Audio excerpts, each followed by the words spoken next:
Hello dear student, कैसे हैं आप।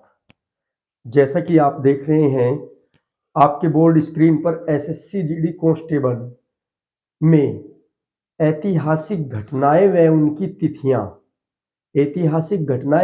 तिथियां जीरो टू जीनियस क्लास में आप देख रहे हैं। आज आपको बहुत ही अच्छे तरीके से ये ऐतिहासिक घटनाएं व उनकी तिथियों के बारे में समझा दिया जाएगा। कौन सी घटना किस तिथि में हुई है और घटना का कारण क्या रहा है, ऐसी जानकारी आपको दी जाएगी कि आज से पहले आपने किसी भी यूट्यूबर की वीडियो में इस प्रकार की जानकारी नहीं देखी होगी। तो आप हमारी वीडियो पर यदि पहली बार हैं तो वीडियो को पूरा देखना, और जब आप इस वीडियो को पूरा देखेंगे तो आपको बहुत सारी रोचक जानकारी हमारी ऐतिहासिक घटनाओं के बारे में मिलेगी। ऐतिहासिक घटनाएं व उनकी तिथियों के बारे में हम आपको जानकारी देंगे। तो चलिए देख लेते हैं। सबसे पहले हमारा ऐतिहासिक घटना है अशोक का राज्यारोहण। सभी जानते हैं, अशोक महान का नाम सभी ने सुना है। यदि नहीं जानते तो कलिंग के युद्ध से वो फेमस हैं। मौर्य वंश के थे। अशोक किस वंश के थे? मौर्य वंश के थे। और कलिंग के युद्ध से वो बहुत ही प्रसिद्ध हुए कि कलिंग के युद्ध के दौरान उन्होंने इतना रक्तपात देखा, भारी मात्रा में मार काट देखी, तो उनका मन जो है इस सांसारिक मोहमाया व युद्ध से विरक्त हो गया और वो बुद्धम शरणम गच्छामि, और वो बुद्ध की शरण में चले गए और बौद्ध धर्म उन्होंने अपना लिया। किन्होंने? अशोक महान ने। तो अशोक का राज्यारोहण कब हुआ? 273 ईसा पूर्व। देखिए, आपको यहां से आज मैं एक जानकारी और दूंगा। ये ईसा पूर्व है, ये यहाँ पे ईसवी है। तो इसका संबंध क्या होता है?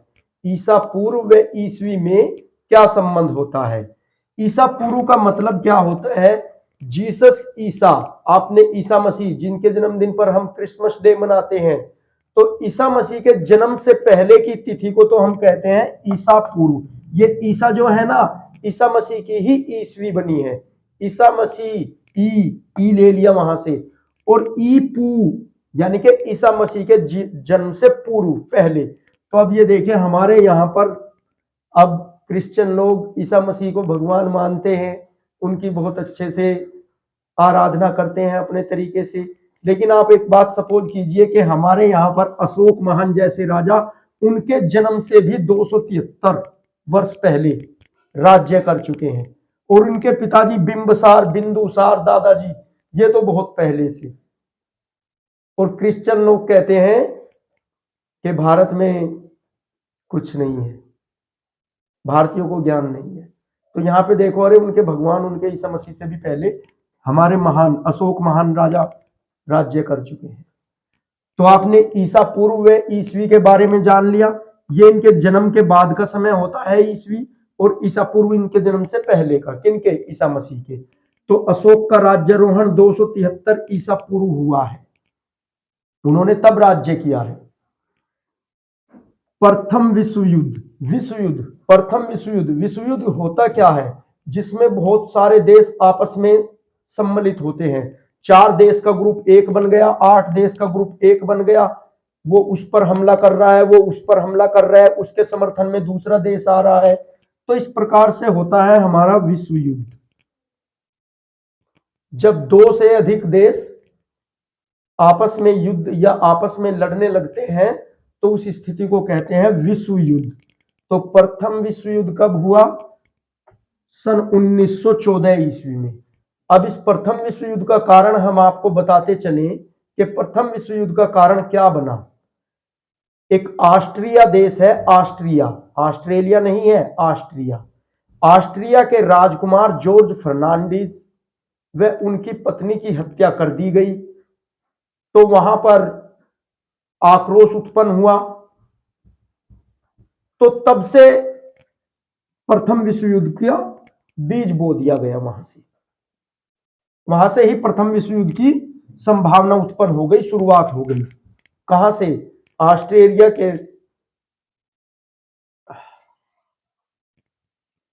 अब देखिए, बढ़ते हैं आगे। प्रथम विश्व युद्ध के बारे में आपको पता लग चुका है कि 1914 ईस्वी में हुआ। इसके बाद आता है भारतीय राष्ट्रीय कांग्रेस की स्थापना। भारतीय राष्ट्रीय कांग्रेस की स्थापना ए ओ हयूम ने 1885 ईस्वी में की। ए ओ हयूम ने 1885 ईस्वी में की। इसको आईएनसी भी कहते हैं। अगर आपको एग्जाम में आ गया आईएनसी की स्थापना, INC Indian national Congress, INC की स्थापना कब हुई? 1885 ईस्वी में। इसके बाद की घटना है हमारी उत्तर प्रदेश में चोरा चोरी। चोरा चोरी नामक स्थान है उत्तर प्रदेश के गोरखपुर में। तो उत्तर प्रदेश में चोरा चोरी की घटना 1922 में हुई। यह घटना है क्या? महात्मा गांधी जी ने असहयोग आंदोलन चलाया हुआ था सन 1922 में। तो पूरे देश से उसमें सहयोग हो रहा था।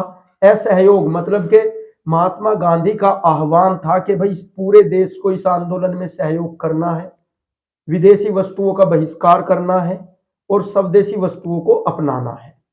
सभी अपना सहयोग करें जिस स्तर तक हो सकता है। तो चोरा चोरी नामक स्थान पर सभी लोग शांति मार्च निकाल रहे थे। तो तभी कुछ उपद्रवियों ने वहां पे आके हमला कर दिया। भीड़ में कुछ उपद्रवियों ने एक दूसरे के साथ मार पिटाई वगैरह कुछ इस प्रकार से किया। तो तब वहां जो है, वहां का थाना है चोरा चोरी, तो वहां से जो सिपाही आए उनके कुछ उपद्रवियों को वे कुछ सामान्य जनों को पकड़ के ले गए और थाने में बंद कर दिया। तो इसके विरोध में आक्रोशित जनता ने उन सभी आंदोलनकारियों को वहां से निकाल लिया और जितने भी थाने में सिपाही थे सभी को बंद करके आग लगा दी। तो महात्मा गांधी को इस घटना से बड़ा दुख हुआ और आज ये घटना भारतीय इतिहास में चोरा चोरी नामक घटना के नाम से प्रसिद्ध है। ये घटना कब हुई? सन 1922 ईस्वी।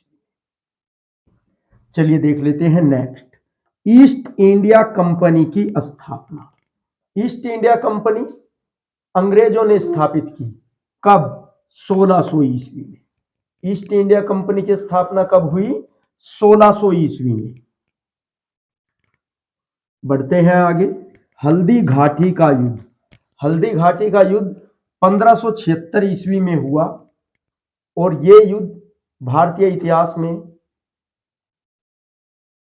अपने आप में बहुत बड़े मायने रखता है। एक तरफ राजपूत शक्तियां थी और दूसरी तरफ मुगल शक्तियां। हल्दी घाटी का युद्ध महाराणा प्रताप व अकबर की सेना के बीच हुआ। महाराणा प्रताप ने कभी भी अकबर की अधीनता स्वीकार नहीं की, हमेशा उनके साथ युद्ध लड़े लेकिन अधीनता कभी स्वीकार नहीं की। तो हल्दी घाटी का युद्ध किसके बीच हुआ? महाराणा प्रताप व अकबर की सेना के बीच हुआ। आगे बढ़ते हैं, पानीपत की दूसरी लड़ाई या पानीपत का दूसरा युद्ध। देखिए मैं आपको एक बात बताता चलूं, पानीपत का प्रथम युद्ध, पानीपत का दूसरा युद्ध, दोनों एक ही परिवार ने लड़े हैं। कैसे? पानीपत की दूसरी लड़ाई अकबर व हेमू के बीच हुई, जिसमें अकबर ने हेमू को हराया और पानीपत को मुगलों का अधीन बना लिया। किसके बीच हुई? अकबर व हेमू के बीच पानीपत की दूसरी लड़ाई लड़ी गई, जिसमें अकबर की विजय हुई। बढ़ते हैं पानीपत की प्रथम लड़ाई। पानीपत की प्रथम लड़ाई बाबर व इब्राहिम लोदी के बीच हुई। बाबर व इब्राहिम लोदी के बीच हुई। इसमें बाबर ने इब्राहिम लोदी को हराकर पानीपत पर अपना अधिकार स्थापित किया। 1526 ईस्वी में पानीपत का प्रथम युद्ध लड़ा गया। किसके बीच? बाबर व इब्राहिम लोदी के बीच, और जिसमें बाबर ने इब्राहिम लोदी को हराकर पानीपत पर अपना अधिकार स्थापित किया। चलिए बढ़ते हैं आगे। भारत का प्रथम स्वतंत्रता संग्राम। भारत का प्रथम स्वतंत्रता संग्राम 1857 ईस्वी को माना जाता है, जो कि किन्हीं कारणों से असफल हो गया। जो कि किन्हीं कारणों से असफल हो गया, वरना 100 साल पहले आप आजादी की सांस ले चुके होते। भारत का प्रथम स्वतंत्रता संग्राम है, लेकिन किन्हीं कारणों से विफल हो गया, जिसमें हमारे बहुत से नेताओं, राजाओं ने अपने प्राणों का बलिदान दिया अंग्रेजों के विरुद्ध लड़ते हुए। ग्वालियर झांसी से महारानी लक्ष्मीबाई, कानपुर से नाना साहब तात्या टोपे, महाराष्ट्र से नाना साहब, बिहार से कुंवर सिंह, और बैरकपुर मेरठ छावनी से मंगल पांडे, जो बैरकपुर छावनी से शहीद थे सूरी। तो इन सभी ने अपने प्राणों का बलिदान दिया, और यह हमारा भारत का प्रथम स्वतंत्रता संग्राम कहा जाता है, और जिसे 1857 में मानी जाती है। यह घटना कब का है? प्रथम स्वतंत्रता संग्राम 1857। चलिए बढ़ते हैं आगे। सोमनाथ मंदिर पर महमूद गजनबी द्वारा आक्रमण। सोमनाथ मंदिर गुजरात में है, और इस पर आक्रमण करने वाला कौन है? महमूद गजनबी। कौन सी ईस्वी में किया? 1025 में। 1025 ईस्वी में महमूद गजनबी ने सोमनाथ मंदिर पर आक्रमण किया। भारतीय इतिहास में यह घटना बहुत ही महत्वपूर्ण है अपने आप में। बंगाल का विभाजन सन 1905 ईस्वी में किया गया लॉर्ड कर्जन द्वारा। किसने किया? लॉर्ड कर्जन ने बंगाल का विभाजन सन 1905 ईस्वी में किया। तो आप अभी जान चुके होंगे कि बंगाल का विभाजन किसने कराया? लॉर्ड कर्जन ने सन 1905 ईस्वी में। तो इसके बाद क्या है हमारी घटना? द्वितीय विश्व युद्ध कब? सन 1939 ईस्वी में। इसका कारण क्या बना? जर्मनी ने पोलैंड पर आक्रमण कर दिया, और जिसके समर्थन में, पोलैंड के समर्थन में रूस आ गया, और फिर ब्रिटेन आ गया, और अन्य सभी देश एक दूसरे का समर्थन करने लगे, और द्वितीय विश्व युद्ध आरंभ हो गया। तो कारण क्या बना? जर्मनी ने पोलैंड पर आक्रमण कर दिया। इस वजह से द्वितीय विश्व युद्ध का कारण बना सन 1939। उम्मीद करते हैं आप अच्छे से इसको समझते जा रहे होंगे, वीडियो को बिना स्किप किए हुए अच्छी नॉलेज प्राप्त कर रहे होंगे यहां से। चलिए देख लेते हैं पानीपत का तीसरा युद्ध। पानीपत का तीसरा युद्ध, ये मिस्टेक हो गया, तीसरा युद्ध हुआ है 1761 ईस्वी में। पानीपत का तीसरा युद्ध 1761 ईस्वी में किसके बीच हुआ? अहमद शाह अब्दाली व मराठों के बीच। मराठों का नेतृत्व किसने किया? सदाशिवराव भाऊ ने। पानीपत का तीसरा युद्ध 1761 ईस्वी में लड़ा गया मराठों और अहमद शाह अब्दाली के बीच। अहमद शाह अब्दाली और मराठा सेना का नेतृत्व किसने किया? सदाशिवराव भाऊ ने। इस पानीपत के तीसरे युद्ध से मराठों की सेना की बहुत बड़ी हार हुई। इससे बड़ी हार मराठों की कभी नहीं हुई होगी जितनी बड़ी हार पानीपत के तीसरे युद्ध में। तो पानीपत का युद्ध, तीसरा युद्ध कब हुआ? 1761 ईस्वी में, और अहमद शाह अब्दाली व मराठों के बीच, जिसमें विजयी कौन हुआ? अहमद शाह अब्दाली। चलिए देख लेते हैं आगे। महात्मा गांधी द्वारा दांडी यात्रा, यह घटना कब हुई? 1930 ईस्वी में। तो महात्मा गांधी द्वारा दांडी यात्रा, यह दांडी यात्रा है क्या? अंग्रेजों ने उस समय एक नमक कानून बना दिया कि नमक पर आपको इतना टैक्स देना पड़ेगा, इतना जुर्माना लगेगा। अब भारत में ही तो नमक बन रहा है, और नमक के बहुत सारे भंडार हैं, स्रोत है नमक बनाने का भारत के पास बहुत बड़ा, और अपनी ही वस्तु पर उन्हें कर देना पड़े। तो इसके विरोध में महात्मा गांधी ने दांडी यात्रा की, और अपने आश्रम से दांडी तक की यात्रा पैदल की। 28 दिनों में यात्रा संपन्न हुई, और वहां पे जाके दांडी नामक स्थान पर नमक बनाया, और नमक बना के अंग्रेजों के कानून को ध्वस्त किया, तोड़ दिया। तो इतिहास में इस घटना को दांडी मार्च या दांडी यात्रा के नाम से जाना जाता है। क्यों हुई दांडी यात्रा?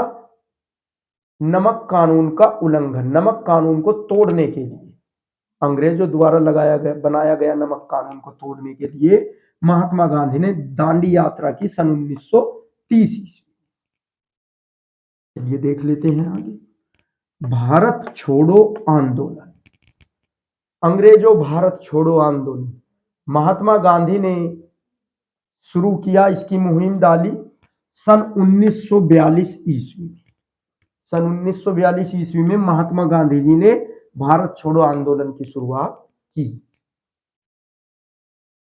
आगे देखते हैं खिलाफत आंदोलन।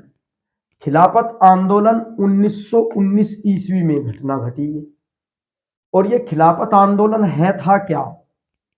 अंग्रेजों की गतिविधियों से, या अंग्रेजों की गतिविधियों के विरोध में, जो उनकी गतिविधियां थी उनके विरोध में अली बंधुओं ने, अली बंधु शौकत अली व मोहम्मद अली ने, अली बंधुओं ने यह खिलाफत आंदोलन शुरू किया सन 1919 में, जिसका नेतृत्व मौलाना अब्दुल कलाम आजाद ने भी किया। और आईएनसी, इंडियन नेशनल कांग्रेस, भारतीय राष्ट्रीय कांग्रेस व गांधी जी ने इस आंदोलन को समर्थन दिया। इस आंदोलन को समर्थन दिया, खिलाफत आंदोलन को। यह अंग्रेजों की गतिविधियों के विरोध में आरंभ किया था। अली बंधुओं ने इसका आरंभ किया, मोहम्मद अली व शौकत अली ने। मौलाना अब्दुल कलाम आजाद ने इसका नेतृत्व किया, और आईएनसी, इंडियन नेशनल कांग्रेस, भारतीय राष्ट्रीय कांग्रेस व महात्मा गांधी ने भी इसे समर्थन प्रदान किया। 1919 में यह घटना घटी। चलिए बढ़ते हैं आगे। जलियांवाला बाग हत्या, इससे तो सब लोग परिचित होंगे। जलियांवाला बाग हत्याकांड, आप सब इतनी बात जानते होंगे कि जलियांवाला बाग हत्याकांड के अंग्रेजों ने बहुत सारे निर्दोष व्यक्तियों पर गोलियां चलवा दी, जिससे बहुत सारे व्यक्तियों की मृत्यु हो गई, वह हजारों की संख्या में लोग घायल हो गए। भीड़ पर गोलियां चलवा दी, लेकिन आपने अब तक यह नहीं जाना कि वहां पर भीड़ इकट्ठा क्यों हुई, किस कारण भीड़ इकट्ठा हुई थी, भीड़ का कारण क्या बना। तो ये जलियांवाला बाग जो है, पंजाब के अमृतसर शहर में स्वर्ण मंदिर के से कुछ ही दूरी पर स्थित है जलियांवाला नामक बाग। वहां पर कुछ नेता भाषण देने वाले थे, कुछ नेता भाषण देने वाले थे। 13 अप्रैल सन 1919 बैसाखी का दिन था। आप जानते हो पंजाब में बैसाखी को किस स्तर पर मनाया जाता है, और त्योहार के दिन इतनी बड़ी घटना हो जाए। तो 13 अप्रैल 1919 की ये घटना है। जलियांवाला बाग में बहुत सारी भीड़ इकट्ठा हुई थी। देश के विभिन्न राज्यों से, विभिन्न प्रांतों से बहुत सारे व्यक्ति आए हुए थे और वहां पर कुछ नेता भाषण देने वाले थे। भाषण किस विषय पर देने वाले थे? वो रोलेट एक्ट पर। रोलेट एक्ट के विरोध में वहां पर भीड़ इकट्ठा हुई थी। उन्हें रोलेट एक्ट के बारे में पब्लिक को समझाना था कि ये रोलेट एक्ट जो है, अंग्रेजों ने कानून पारित किया है, ये गलत है। वो रोलेट एक्ट क्या था? रोलेट एक्ट अंग्रेजों ने क्रांतिकारी दमन,